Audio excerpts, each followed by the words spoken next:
ये week financial market और gold के लिए बहुत इंपॉर्टेंट वीक है।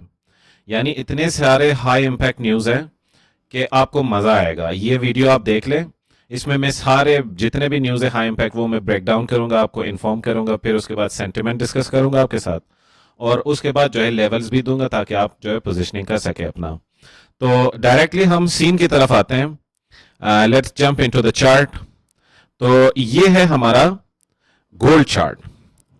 ये मैंने प्रीवियस जितने भी एनालिसिस है वो मैंने हटाया नहीं है। आप जब प्रीवियस वीडियोस देखेंगे तो फिर आप ये इसके साथ रिलेट कर सकेंगे। ठीक है, आपने प्रॉपर नोट्स लेने, क्योंकि ये बहुत इंपॉर्टेंट वीक है और बहुत इंपॉर्टेंट न्यूज है जितने भी। और आपने अगर इसको लाइट लिया तो फिर वो आपकी मर्जी है।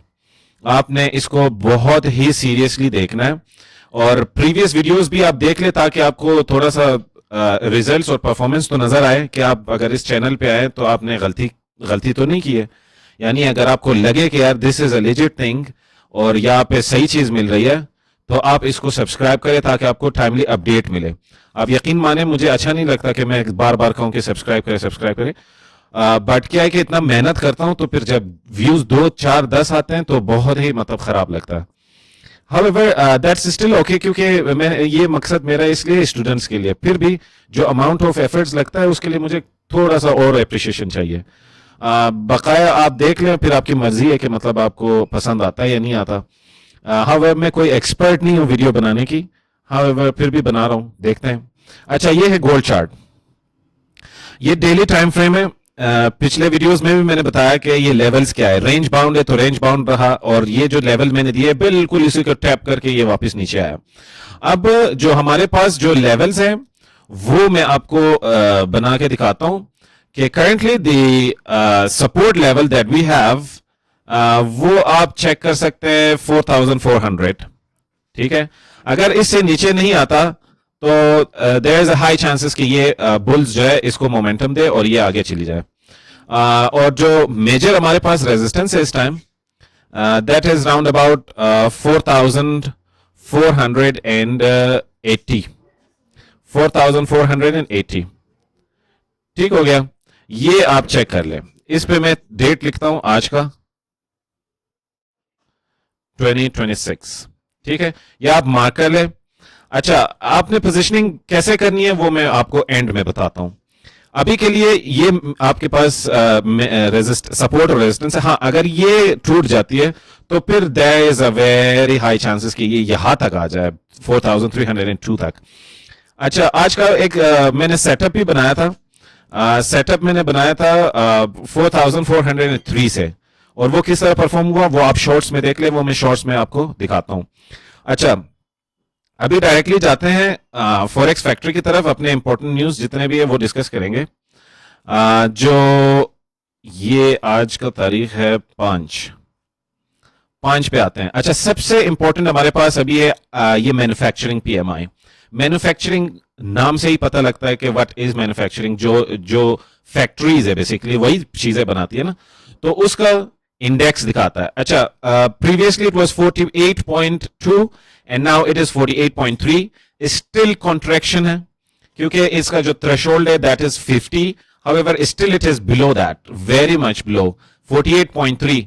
सो ये आप चेक कर लें। अगर ये इंक्रीज शो करता है किसी भी हिसाब से, बेशक ये जो है फॉर एग्जांपल कम ही हो, बट अगर ये इंक्रीज होता रहता है तो there is an indication and clue कि थिंग्स आर गेटिंग बेटर। तो उसी एक्सपेक्टेशन से मार्केट जो है वो मूव ले सकती है अपवर्ड या डाउनवर्ड।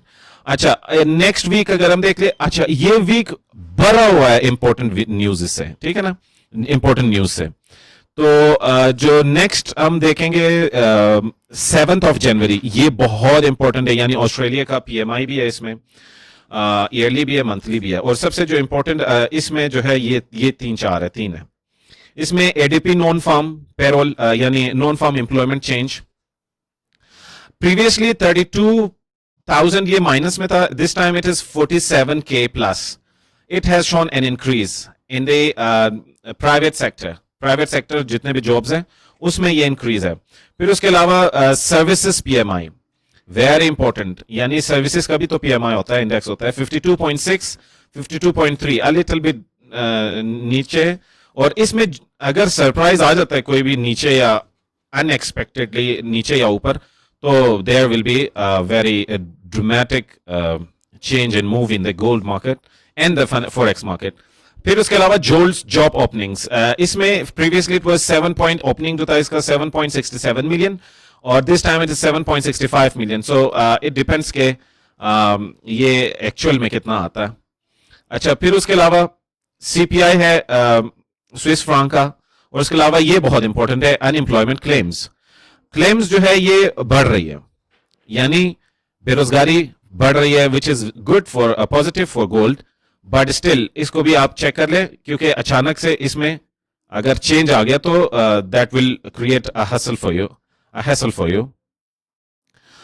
फिर उसके बाद जो है हम देखेंगे, ये देखें, यानी कौन सा दिन है, फ्राइडे का दिन, huge day, huge day Canada का भी है। और उसके अलावा wages, if it decreases, then again a very good thing for gold. Then non-farm employment, ये भी अगर 64 से कम हुआ है 57K तक, so this is also good for gold. And then 46 and 45 unemployment rate कम हो गई थोड़ी सी। However, ये मिशिगन सेंटिमेंट है, दिस इज 52.9, ये मतलब ज्यादा इम्पैक्टफुल नहीं है, but though it is categorised as high impact, but ये मीडियम इम्पैक्ट है। जो चीजें ज्यादा इंपॉर्टेंट है वो एम्प्लॉयमेंट है, ये चीजें है। क्यों? क्योंकि ये डायरेक्टली जो हमारी रेट कट एक्सपेक्टेशंस है उसमें या इजाफा करेगी या कम होगी, ठीक है ना। तो ये था इस वीक के जितने भी इंपॉर्टेंट न्यूज है। उसके अलावा जो ग्लोबल रिस्क है हमारे पास, आपको तो सबसे शायद मुझसे बेहतर आप लोगों को पता हो कि अमेरिका ने वेनेजुएला पे अटैक किया, उसके प्रेसिडेंट को उसके घर से उसके बीवी समेत उठा लिया, और उसके ऑयल को कहा कि ये मैं रख लूंगा। तो आप हिसाब लगा ले रिस्क, ग्लोबल रिस्क का। अब ये एक क्लियर इंडिकेशन है और एक क्लियर थ्रेट है टू ईरान एज वेल। तो अब ईरान भी अपनी तैयारियां मुकम्मल कर रही है ना, और you can see a lot of dramatic change here. और उसके अलावा ये हो गया जनाब अपने ग्लोबल रिस्क का। और अगर हम थोड़ा सा ग्राउंड रियलिटी में आए तो इस टाइम गोल्ड की अगर हम बात करें तो गोल्ड क्योंकि रेट बढ़ गई है, तो ज्वेलर्स जो है वो जो मसलन ज्वेलरीज बनाते हैं गोल्ड की, वो महंगी हो गई है, एंड प्रोडक्ट महंगा मिल रहा है, यानी फिजिकल गोल्ड महंगा हो गया। तो उससे थोड़ा सा इस साइड पे कमी है, यानी इंडिया, साउथ एशिया, इस रीजन में gold is very much expensive now. And secondly मैं आपको अगर थोड़ा सा जो है ये भी बताऊं कि what is the situation of long, यानी ह्यूज ट्रेडर्स, यानी हेज फंड्स, इंस्टीट्यूशंस, ये सारे, ये जो है प्रीवियसली 234K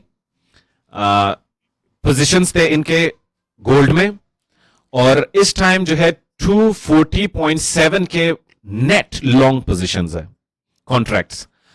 तो आप समझ लें कि सेंटिमेंट ओवरऑल बुलिश है गोल्ड का। हाउएवर मैं आपको एक चीज बताऊं, जब भी आपने एक कश्ती का मैं आपको मिसाल दूं कि जब भी कश्ती के अंदर एक साइड पे लोग जमा हो जाते हैं तो अगली साइड से या ये डूबने का डर लगता है, या कि उस जगह में कोई होल या ये टूटने का डर लगता है। तो जब भी ये हो तो कॉशियस रहना है। जब सारे एक साइड पे बुलिश हो जाए तो आपने करेक्शन या प्रॉफिट टेकिंग का ख्याल रखना है। अगर कोई भी ऐसा कोई मूव आ गया अचानक तो आप उसमें फंस ना जाएं, कॉशियसली ट्रेड करें। इंट्राडे अगर करना है तो वो भी कर सकते हैं, बकाया थोड़ा स्विंग कर ले ताकि आपका पैसा बने, थोड़ा सा ना स्विंग करें। अच्छा, ये सारा मैंने आपको बता दिया। जो सबसे इंपॉर्टेंट है वो है अपना पीएमआई, मैन्युफैक्चरिंग पीएमआई, वो आप चेक कर ले, कल का दिन है, और इंशाल्लाह that will be a great help. उसके अलावा जो है there is a point of safe haven as well, जो मैंने आपको बताया कि ग्लोबल रिस्क की वजह से वो आप उसका ख्याल रखें। अच्छा, अभी आते हैं थोड़ा सा चार्ट की तरफ। मैंने पहले भी आपको बताया, मैंने आपको पहले भी बताया कि गोल्ड और यूएस डॉलर का को रिलेशन, इनवर्स रिलेशन है। ठीक है, मगर कोई मुझे बता सकता है कि ये जब इनवर्स रिलेशन है, एक को गिरना चाहिए, दूसरे को ऊपर उठना चाहिए, बट दिस टाइम ये दोनों ही ऊपर जा रहे हैं। इसका रीजन क्या है, ये मुझे कमेंट सेक्शन में बताएं अगर आपको आती है। तो इंशाल्लाह जो है इस पे मैं आपको रिप्लाई भी कर दूंगा। और आप जो है अपनी पोजीशनिंग इस तरह करें कि जब ये यहाँ पे पहुंचे तो आपने सेल सेल कर सकते हैं अगर उसमें मोमेंटम आ जाए, और यहां से आप बाई का पोजीशन देख सकते हैं, मोमेंटम और आपने साइंस देखने हैं। तो इससे आपको बड़ी फायदा होगा इंशाल्लाह। तो अभी के लिए मैं इजाजत मांगता हूं। Thank you so much, have a best.